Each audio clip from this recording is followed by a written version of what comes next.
Good morning, Metalheads here, net. Welcome to a new episode of the Metal Meltdown, and today we're looking at the latest album from Sylosis, entitled Cycle of Suffering. This is the fifth studio album from UK metal crew Sylosis, and it's also their first album in about 5 years, which isn't a massive gap per se, but it is a little weird when you look at the band's discography and how closely released all these albums are, particularly for their first three, which were all released in a 4-year span. But hey, sometimes other things just take priority, and that's pretty much what happened as Josh Middleton was forced to put Sylosis on hold in order to fill in for the late Tom Searle and help out his buddies and architects. He even contributed to the band's last album, Holy Hell, which was not my favorite record. I definitely still think it has some issues musically speaking, but it was a very emotional record, it was a very powerful record, and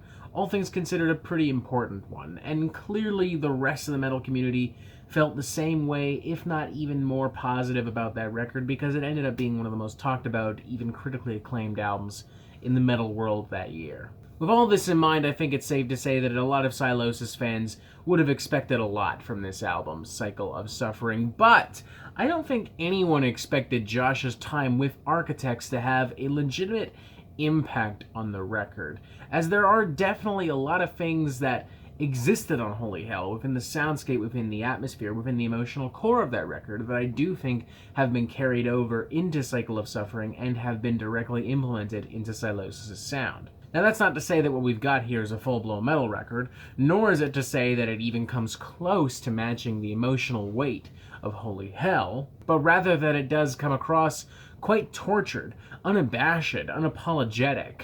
The music itself is abrasive, it's cutthroat, it's quite savage. It weirdly reminds me a lot of Gojira's L'Enfant Sauvage, but with the technical thrash brew that Sylosis has manufactured through their career. And these lyrics go far beyond simply being an introspective series of ramblings and rants. Josh is spitting in your face. He is in legitimate pain. The album feels like a cry for help. I guess to some extent that should have been obvious. Considering the title of this album is called Cycle of Suffering, but you really don't notice just how miserable and pessimistic Josh is until you really start to dig into the lyrics. Take, for instance, these series of passages from the title track Cycle of Suffering. There's an enveloping despair, and there are demons beneath our skin. You can't point the finger unless you've pointed it within. I never saw the light till I was already out of the dark, and then when I thought I'd left it completely, the void dragged me back. An endless cycle of suffering. Or this passage from the track I Sever. I shed this skin like a weightless veil wrapped around a statue. I flooded the past to see what would surface, and there was nothing to hold on to. Familiar hands reached out to pull me to the ground. The knife in my back was the jewel in your crown. Honestly, all this kind of brought me back to the same mind space that I had while listening to the Kirk Weinstein solo album, where I just feel like I'm in a therapy session and Josh is just pouring his heart out, and I'm like, first day on the job, straight out of fucking therapist school or whatever the fuck it's called, and I'm like, man, I don't know what to do, I just got here. The big difference here, of course, being that going back to the music, we're not dealing with sprawls of moody, ambient sludge and doom. We're dealing with some tight, ripping, technical thrash metal. And this is where I start to see the influence from Architects bleed over. I mean, there are a lot of elements on here that do remind me of the emotional core, the aesthetic, and the concept of Holy Hell. Not quite as effective, not quite as striking, but definitely very similar. Far too similar to dismiss as a pure coincidence. And as I said before, while this is not a metalcore record, I don't think it's unfair to say that some of that influence also creeps over into the actual music itself. There are a lot of breakdowns on this record. There are a lot of choruses and segments that don't feel out of line with what you would find on a metalcore record. But the real star of the show here, let's be totally honest, ignoring the concept, ignoring the aesthetic, ignoring the lyrics, ignoring whatever influence Architects may or may not have on this record, is that delicious technical thrash stew.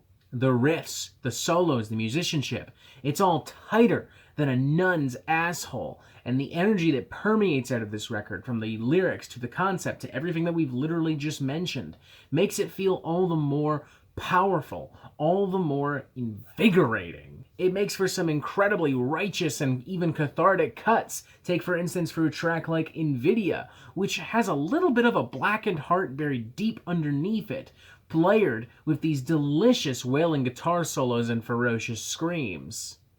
Or lead single Calcified, which regularly switches between these crushing mid-tempo grooves and these no-nonsense thrash bullet riffs.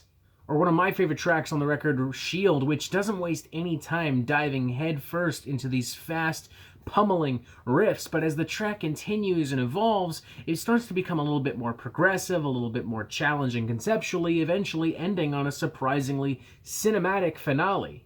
The only issues I have with this album are in regards to the layout of the album and the general songwriting. Unfortunately, as the album continues to go on, it starts to become a little bit formulaic and even predictable. Suddenly, all of the climaxes and the big finishes that the band is building to within all these songs, they kind of start to sound the same, and it starts to become kind of obvious. It's a shame, because there's some great songs near the end, particularly Arms Like a Noose. It's got some of the best guitar playing on the record, but they just kind of lose a little bit of their impact because they don't really have anything that new or unique to offer. I'm also not really huge on the opening track, Empty Prophets. It's not a bad number, I just don't think it makes for an especially interesting opening cut. Hell, I think the aforementioned Arms Like a Noose would actually make a much stronger opening to this record than Empty Prophets. I'm ultimately going to go with a 3.5 out of 5 on this. I love the lyrics, I love the aesthetic of this record, I love the atmosphere, and the technical performances are inarguably fantastic, but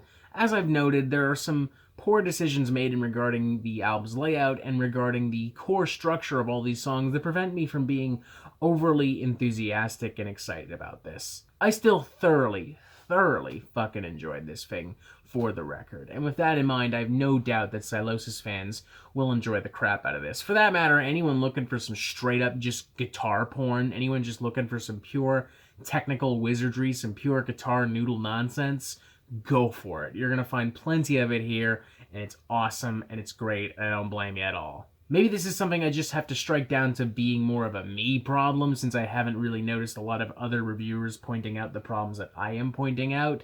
But hey, I wouldn't be doing my job if I sat here and lied to you and I said, this album has no issues whatsoever and I love it 100%. I mean, I do love it, but I love it more like 75%, so I think 3.5 out of 5 is more than an acceptable score. At this album's absolute best, Sylosis are still blowing plenty of their peers out of the goddamn water, particularly in regard to their technical capabilities, and honestly, after a 5-year hiatus, I couldn't really expect anything better than this. This is a damn fine record. 3.5 out of 5, seriously damn good. And that is it for the Metal Meltdown. I'm not an expert, nor do I claim to be, so what do you think? Do you like this record? Do you not like this record? And what do you want to hear from me next? Thank you for watching. Make sure you press subscribe so you get updates on the Metal Meltdown fucking immediately, and you have yourself a fantastic fucking day.